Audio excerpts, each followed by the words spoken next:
Alright, let's be real. How many times have you promised yourself, I'm gonna save money this month, only to see your bank account plummeting by the end of the week? You tell yourself, this is the month I get my life together. But somehow you still end up buying that unnecessary $30 hoodie you didn't even need? Yeah, I see you. So what gives? Why is saving money so dang hard? And, more importantly, how do we fix it? Stick around and I'll break it down for you. We've all been there, right? You open your bank app and it's like a sad, empty void staring back at you. You swear you're gonna start saving, but then a new pair of sneakers drops, or you see some sick gadgets, and bam, that saving plan out the window. So, do you understand the psychology behind spending? Here's the thing.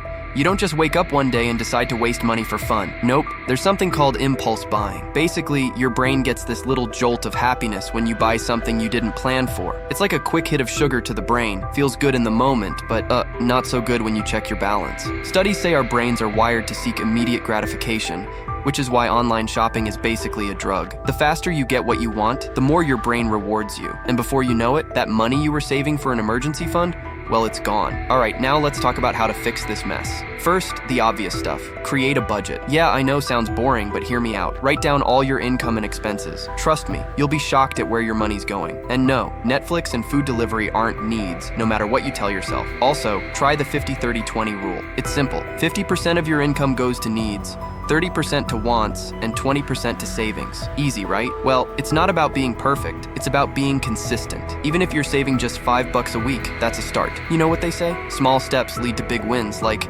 walking instead of ordering Uber Eats every night. Other ways to save? Simple stuff. Cut out those little expenses. Stop buying coffee every morning. Don't judge me, I know how it feels, but think about it. If you're spending $5 on coffee every day, that's $150 a month. Boom, instant savings. And for the love of all that is holy, cook your meals. I get it, takeout is tempting, but cooking is cheaper and better for you. You'll save cash, plus your body will thank you. Look, saving money isn't easy, but it doesn't have to be painful either. Take it slow, be smart about your spending, and watch that balance grow. Start today, even if it's just $5. If you liked these tips, smash that subscribe button and share this video with a friend who's always broke, but wants to get their act together. Catch you in the next one.